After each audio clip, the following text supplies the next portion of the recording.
This is Mayor Fahl.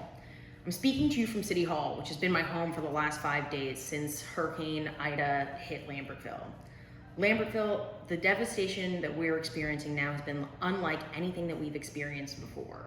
Houses are destroyed, possessions are washed away, losses everywhere, but when Lambertville hears the call of their neighbors, they come. The volunteer effort throughout the city has been incredible. We have had hundreds of people on the ground cleaning out basements, first floors, and backyards, sifting through debris, delivering food, washing people's clothes. The steadfast commitment of our volunteers as boots on the ground in our community is overwhelming. And it has allowed our Office of Emergency Management team to focus on the next stage of our recovery. Let me be clear, this is going to take a lot of time for us to fully recover from this storm. I want to recap for you what's happened in the last several days. This was one of the worst flooding events the city has ever experienced. We experienced 3 to 4 inches of water in a flash flood each hour over 4 hours, totaling over 11 inches of water within 3.5 to 4 hours.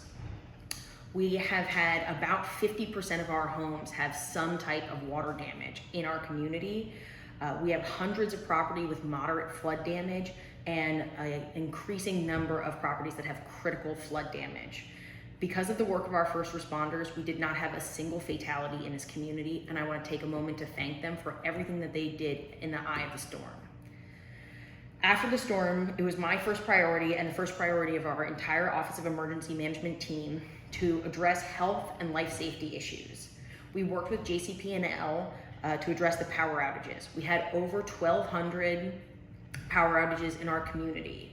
We were able to bring the president of JCP&L to Lambertville, who called in teams from Toledo, Ohio to work 48 hours straight to put the power back on. We deployed our construction officials and our construction office with inspectors from all over the state to assess any imminent danger to buildings. That includes water damage to electrical boxes, fire hazards, and structural damage. Our team organized with the water company to ensure that we had palatable drinking water as quickly as possible and that we were communicating during the boil water advisory.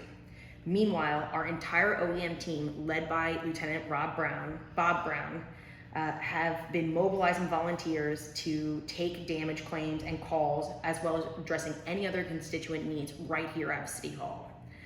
Finally, we've been working directly with the county from day one to begin to address this debris crisis.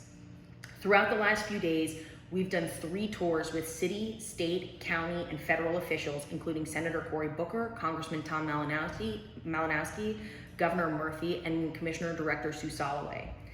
These tours are critical to demonstrate our need not only right now, but in the future as federal and state aid starts to be divvied out across the state. I want to share a couple of updates with you before we finish this video. But first, I want to just note that the organic outpouring of volunteerism has made all of that work from the city possible. I want to thank all the volunteer coordinators and everybody who donated their time, who've been and facilitating this really important work throughout the city. That allowed the city to ensure that the folks who needed to get those critical services were able to. First, debris management. In partnership with the county, we are on track for getting a debris management equipment team out into town to start removing debris in the next 48 hours. I cannot thank enough the hundreds of volunteers who spent hours separating through that trash to make the debris management efficient and also environmentally safe. And I want to thank the commissioners for elevating our need and getting those debris management trucks in our community. We are going to begin road work with the Department of Public Works to start to address some of the major structural damage to our roads. And we are going to continue to communicate through our Office of Emergency Management. I want to thank the city staff and the entire OEM team, including Lieutenant Brown, for working around the clock.